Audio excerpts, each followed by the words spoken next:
दोस्तों स्वागत है आपका मेरे YouTube चैनल इंग्लिश बाबू पर। और आज मैं फिर हाजिर हूँ आपके साथ एक नई स्टोरी लेकर।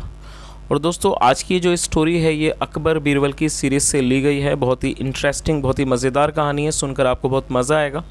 उसके अलावा इस स्टोरी के अंदर आपको कई सारे नए इंग्लिश के वर्ड मीनिंग सीखने को मिलेंगे, उनकी करेक्ट प्रोनाउंसिएशन के बारे में आप जानेंगे। उसके अलावा जो इसका ग्रामर का पार्ट है हम उसे बिल्कुल डिटेल में कवर करेंगे।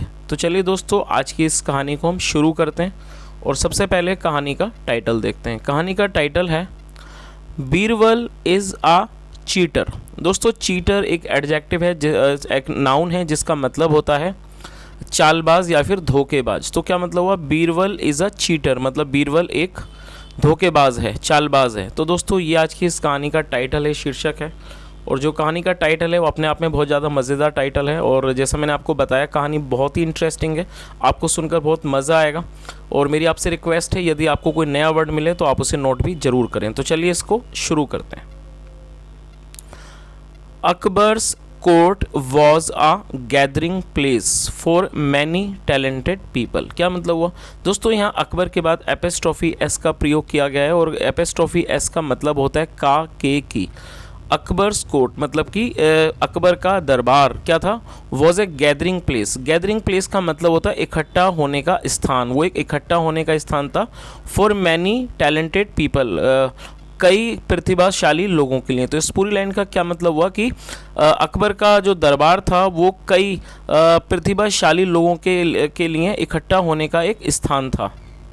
फेमस आर्टिस्ट मतलब कि प्रसिद्ध कलाकार, म्यूजिशियंस संगीतकार, पेंटर्स और मतलब कि चित्रकार, पोएट्स कवि, एंड स्कॉलर्स और विद्वान यूज टू कम वो आया करते थे टू हिज कोर्ट उनके दरबार में। तो इस पूरी लाइन का क्या मतलब हुआ। और दोस्तों ये जो हमारा यूज टू है, यूज टू का प्रयोग जब किया जाता है जब हम पास्ट में कोई भी कंसिस्टेंसी को दिखाना चाहते हैं, जहां हम ये शो करना चाहते हैं कि पास्ट में कोई काम बराबर हुआ करता था, तो वहां पर यूज टू का प्रयोग किया जाता है। और यूज टू के बाद हमेशा ही वर्ब की फर्स्ट फॉर्म का प्रयोग किया जाता है। तो इस पूरी लाइन का क्या मतलब हुआ कि अकबर के दरबार में बहुत ही फेमस जो प्रसिद्ध कलाकार होते थे, संगीतकार, चित्रकार और जो कवि होते थे और जो विद्वान थे वो आया करते थे। कहाँ पर आया करते थे, अकबर के दरबार में। चलिए आगे देखिए।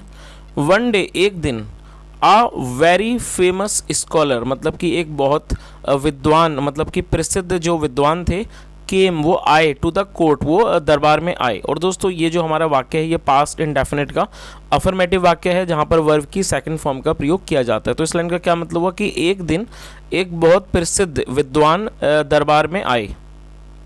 He was very eager to meet Birbal. क्या मतलब हुआ दोस्तों, ये जो वर्ड है ईगर आप इसे नोट कर सकते हैं। ईगर एक एडजेक्टिव है जिसका मतलब होता है उत्सुक। तो क्या मतलब हुआ, ही वॉज वेरी ईगर वो बहुत उत्सुक थे, टू मीट मिलने के लिए, बीरबल वो मतलब कि वो बीरबल से मिलने के लिए बहुत उत्सुक थे।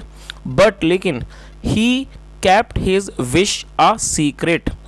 और ये कीप की सेकंड फॉर्म है, लेकिन उन्होंने रखी, क्या रखी, हिज विश अपनी इच्छा को अ सीक्रेट मतलब उन्होंने उसकी अपनी जो उनकी इच्छा थी उसको उन्होंने सीक्रेट मतलब कि गुप्त रखा। तो इस पूरी लाइन का क्या मतलब हुआ कि he was very eager to me मतलब वो बीरबल से मिलने के लिए आए, मतलब बहुत ज़्यादा उत्सुक थे बीरबल से मिलने के लिए। लेकिन उन्होंने क्या किया, उन्होंने जो उनकी जो इच्छा थी उसको उन्होंने सीक्रेट रखा मतलब उसको गुप्त रखा। चलिए आगे देखिए। He was planning to test Birbal first. क्या मतलब हुआ दोस्तों, ये जो हमारा वाक्य है he was planning to test Birbal, ये हमारा पास्ट कॉन्टिन्यूस का वाक्य है। जब भी हम ऐसा कोई वाक्य बनाते हैं जहाँ पर वॉज या वर्ब के बाद वर्ब की फोर्थ फॉर्म का प्रयोग किया जाता है, तो इस तरह का जो वाक्य होता है वो पास्ट कॉन्टिन्यूस का वाक्य कहलाता है। और प्लान का मतलब होता है योजना बनाना, और ये प्लान की फोर्थ फॉर्म है प्लानिंग। तो क्या मतलब हुआ, ही वॉज प्लानिंग वह योजना बना रहे थे या बना रहा था, टू टेस्ट, टेस्ट मतलब कि परीक्षा लेने की, बीरबल की फर्स्ट पहले। तो इस पूरे लाइन का क्या मतलब हुआ, he was planning to test Birbal first मतलब वह बीरबल की परीक्षा लेने की योजना बना रहे, वो पहले बीरबल की परीक्षा लेने की योजना बना रहा था या बना रहे थे। He proposed to Akbar about testing the intellect of his courtiers. क्या मतलब हुआ। और दोस्तों प्रपोज का मतलब होता है किसी भी प्रकार का कोई कोई प्रस्ताव देना, तो उन्होंने क्या करा, ही प्रपोज्ड टू अकबर, उन्होंने अकबर को प्रस्ताव दिया अबाउट टेस्टिंग, किस चीज़ का, अबाउट टेस्टिंग मतलब कि परीक्षा लेने का, द इंटेलेक्ट मतलब कि बुद्धिमानी का, इंटेलेक्ट मतलब बुद्धिमानी का, ऑफ हिज कोर्टियर्स उनके दरबारियों का। तो इस पूरी लाइन का क्या मतलब हुआ, उसने अकबर को प्रस्ताव दिया, किस चीज़ का प्रस्ताव दिया, about testing the intellect of his courtiers, मतलब उनके दरबारियों की बुद्धिमानी की परीक्षा लेने का उसने अकबर को प्रस्ताव दिया। चलिए आगे देखिए, आगे क्या होता है। अकबर अग्रीड, अग्री का मतलब होता है किसी बात से सहमत हो जाना। जो अकबर थे वो अग्रीड मतलब सहमत हो गए, टू हिज प्रपोजल, उसके प्रस्ताव पर वो सहमत हो गए, एंड इनवाइटेड हिम और उसको निमंत्रित किया, टू हिज कोर्ट अपने दरबार में। तो इस पूरी लाइन का क्या मतलब हुआ, Akbar agreed to his proposal and invited him to his court, मतलब अकबर उसके जो प्रस्ताव था उससे वो सहमत हो गए और उसको दरबार में आमंत्रित किया, अपने दरबार में आमंत्रित किया। चलिए आगे देखिए। द नेक्स्ट डे मतलब कि अगले दिन, द मैन केम, जो आदमी था वो आया, और ये कम की सेकंड फॉर्म में केम, वो आदमी था वो आया, विद ए लार्ज बॉक्स, एक बहुत बड़े बक्से के साथ, मतलब एक बहुत बड़े संदूक के साथ वो आया। ही प्लेस्ड, और प्लेस का मतलब होता है रख देना, और ये सेकंड फॉर्म है, ही प्लेस्ड इट, उसने उसे रख दिया, और ये जो इट है ये उस बॉक्स के लिए, उस डब्बे के लिए यूज़ हो रहा है। बॉक्स मतलब कोई डब्बा या संदूक। ही प्लेस्ड इट, उसने उसे रख दिया, in the middle of the court, middle मतलब बीच में, in the middle of the court दरबार के बीच में। तो इस पूरी लाइन का क्या मतलब हुआ कि उसने उसको मतलब उस बॉक्स को, ये जो इट है वो बॉक्स के लिए यूज़ हो रहा है, उसने उसे रख दिया in the middle of the court, दरबार के बीच में रख दिया। चलिए आगे देखिए। ही आस्क्ड द कोर्टियर्स, उसने दरबारियों से पूछा, can anybody make a gas, मतलब क्या, गैस का मतलब होता है पता लगाना। Can anybody make a gas, क्या कोई भी इस चीज़ का पता लगा सकता है, about the contents of the box. Contents का मतलब होता है वस्तुएं या फिर सामान। तो उसने क्या बोला, can anybody make a gas about the contents of the box, मतलब क्या कोई भी व्यक्ति डब्बे के अंदर का जो सामान है, जो वस्तु है, उसके बारे में पता लगा सकता है। चलिए आगे देखिए। The courtiers circled around the box, और जो कोर्टियर्स से दरबारी थे वो सर्कल्ड अराउंड द बॉक्स, मतलब वो बॉक्स के जो आसपास खड़े हो गए, मतलब सर्कल मतलब कि सर्कल बना के खड़े हो गए, एक घेरा बनाकर वो खड़े हो गए, जो कोर्टियर्स से दरबारी थे। दे लुक्ड एट इट, उन्होंने उसे देखा, फ्रॉम डिफरेंट एंगल्स, अलग अलग एंगल से उसको देखा, अलग अलग कोणों से उसको देखा। They looked at it from different angles, अलग अलग एंगल से उन्होंने उसको देखा, मतलब बक्से को देखा, उस बॉक्स को। वन ऑफ देम सैड, उनमें से एक ने कहा, वन ऑफ देम सैड मतलब उनमें से एक ने कहा, आई थिंक, मुझे लगता है, it is a box full of gold coins, मतलब ये जो बॉक्स है, संदूक है, फुल ऑफ गोल्ड कॉइन्स, वो सोने के सिक्कों से भरा हुआ है। अनदर वन सैड, अन्य दो मतलब कि दूसरे वाले ने कहा या दूसरे ने कहा, it's a box full of rocks, और रैक्स का मतलब होता है कोई इस प्रकार के चीथड़े, कपड़े वपड़े के, जो लत्तों के कपड़ों के जो चीथड़े वगैरह होते हैं पुराने, उसे रैक्स कहा जाता है, कूड़ा भी कह सकते हैं। तो दूसरे ने कहा it is a box full of rocks, मतलब ये रैक्स से मतलब कि चीथड़ों से, कपड़ों से भरा हुआ है। द मैन नोडेड, नोड का मतलब होता है ना में सिर हिलाना। द मैन नोडेड, जो आदमी था उसने ना में सिर हिलाया, नोडेड हिज हेड मतलब ना में उसने अपने सिर को हिलाया, एंड सेड, और कहा, नो नहीं, योर गैस इज़ रॉन्ग, जो आपका गैस है, जो आपका अंदाज़ा है वो गलत है। सडनली बीरबल केम, और ये कम की सेकंड फॉर्म है, सडनली बीरबल केम, अचानक बीरबल आए। Out from the crowd, out from the crowd मतलब भीड़ में से। तो इस पूरी लाइन का क्या मतलब हुआ, suddenly Birbal came out of the crowd, मतलब अचानक बीरबल भीड़ में से बाहर आए, कि came out of the crowd मतलब भीड़ में से बाहर आए। That had gathered around the box, और गैदर का मतलब इकट्ठा होना होता है। That had gathered around the box मतलब वो उस भीड़ में से बाहर आए, जो भीड़ बॉक्स के आसपास इकट्ठा थी।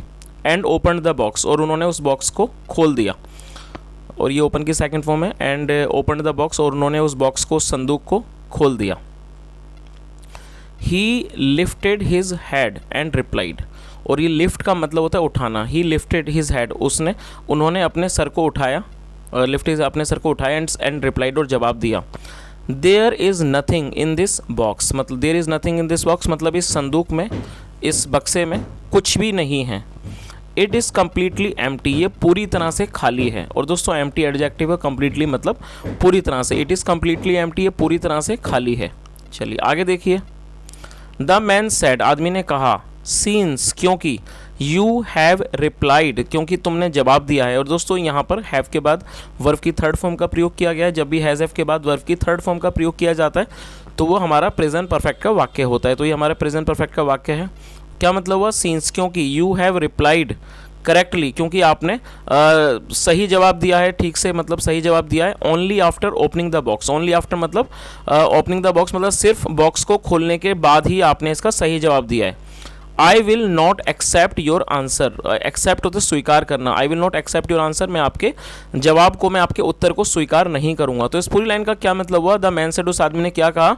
Since you have replied correctly only after opening the box, क्योंकि आपने बॉक्स को खोलने के बाद ही सही जवाब दिया है, ठीक से जवाब दिया है, इसलिए I will not accept your answer, इसलिए मैं क्या है, I will not accept your answer, मैं आपके जवाब को, मैं आपके उत्तर को स्वीकार नहीं करूंगा। चलिए आगे देखिए, आगे क्या होता है। बीरबल सैड, बीरबल ने कहा, you did not make any rule. और दोस्तों ये जो हमारा वाक्य है ये पास्ट इंडेफिनिट का नेगेटिव वाक्य है। जब भी पास्ट इंडेफिनिट में नेगेटिव का वाक्य बनाया जाता है तो वहाँ डिड नॉट के बाद वर्ब की फर्स्ट फॉर्म का प्रयोग किया जाता है। तो क्या मतलब हुआ? यू डिड नॉट मेक, और ये मेक जो है वर्ब की फर्स्ट फॉर्म है। You did not make any rule, आपने कोई भी रूल मतलब कि आपने कोई भी नियम नहीं बनाया about not opening the box. किस बारे में? About not opening the box, box को ना खोलने के बारे में। तो इस पूरी लाइन का क्या मतलब हुआ कि बीरबल ने क्या कहा? You did not make any rule about not opening the box, मतलब आपने डब्बे को या संदूक को ना खोलने के बारे में कोई भी रूल, कोई भी नियम नहीं बनाया। बिफोर आस्किंग द क्वेश्चन, सवाल पूछने से पहले। तो इस पूरी लाइन का मतलब समझ ही गए होंगे, जो बीरबल था उसने उस बात का फ़ायदा उठाया और बीरबल ने क्या कहा कि डब्बे को खोलने से पहले आपने इस तरह का कोई भी रूल नहीं बनाया कि डब्बे को नहीं खोलना है। अब मतलब डब्बे को खोलने के बारे में, नहीं खोलने के बारे में आपने कोई भी रूल नहीं बनाया क्वेश्चन पूछने से पहले। चलिए आगे देखिए। सो नाउ, इसलिए, so now you can not say that, इसलिए आप ऐसा नहीं कह सकते that my answer is not acceptable, कि जो मेरा आंसर है, वो जवाब है, उत्तर है, वो एक्सेप्टेबल नहीं है। और दोस्तों एक्सेप्टेबल एडजेक्टिव होता है जिसका मतलब होता है स्वीकार के योग्य। तो उन्होंने क्या कहा बीरबल ने कि इसलिए अब आप ऐसा नहीं कह सकते कि जो मेरा जवाब है वो नॉट एक्सेप्टेबल है, मतलब कि वो स्वीकार के योग्य नहीं है, आप ऐसा नहीं कह सकते। चलिए आगे देखिए। The man came up to the Birbal, जो आदमी था वो बीरबल के पास आया एंड सेड, और कहा, आई एम रियली प्लीज्ड। और दोस्तों प्लीज़ का मतलब होता है बहुत ज़्यादा खुश हो जाना। I am really please to hear this answer from you, मतलब कि मैं बहुत ज़्यादा खुश हूँ, बहुत ज़्यादा प्रसन्न हूँ सुनकर इस जवाब को आपसे। तो इस पूरी लाइन का क्या मतलब हुआ? I am really please to hear this answer from you, मतलब मैं आपसे इस जवाब को सुनकर बहुत ज़्यादा खुश हूँ, बहुत ज़्यादा प्रसन्न हूँ। आई केम हेयर, मैं यहाँ आया, टू मीट यू, आपसे मिलने, एंड आई एम ग्लैड, और मुझे इस चीज़ की खुशी है, ग्लैड मतलब खुश होना, एंड आई एम ग्लैड, और मैं इस चीज़ से बहुत ज़्यादा खुश हूँ, टू सी, ये देख कर, द बीरबल, मतलब बीरबल को, अबाउट होम, मतलब जिसके बारे में, आई हैव हर्ड सो मच, जिसके बारे में मैंने बहुत सुना है। तो इस पूरी लाइन का क्या मतलब हुआ? I came here to meet you and I am glad to see the Birbal about whom I have heard so much, मतलब कि मैं यहाँ पर आया आपसे मिलने के लिए, एंड आई एम ग्लैड, और मुझे इस चीज़ की खुशी है, मैं बहुत खुश हूँ ये देखकर, मतलब कि बीरबल को देखकर, about whom I have heard so much, मतलब जिसके बारे में मैंने इतना कुछ सुना हुआ है। तो दोस्तों ये आज की हमारी एक छोटी सी कहानी थी, और मैं उम्मीद करता हूँ कहानी का जो ट्विस्ट है और जो कहानी आपको बहुत अच्छे से समझ में आई होगी। जैसा आपने देखा, जो बीरबल थे उन्होंने अपनी बहुत ही ज़्यादा चालाकी से, समझदारी से उस बॉक्स के अंदर क्या था उस चीज़ का पता लगा लिया, और उन्होंने वो जो विद्वान था उसकी बात का सही जवाब दिया। और मैं उम्मीद करता हूँ कि आज की कहानी आपको अच्छी लगी होगी, मज़ेदार लगी होगी। और यदि कहानी आपको अच्छी लगी और मेरा पढ़ाने का तरीका भी आपको अच्छा लगा हो तो आपसे रिक्वेस्ट है, वीडियो को ज़रूर लाइक करें, शेयर करें, चैनल को सब्सक्राइब करें, और यदि आपका कोई सुझाव हो तो कमेंट के माध्यम से ज़रूर बताएं। सुनने के लिए thank you so much. Have a nice day and bye.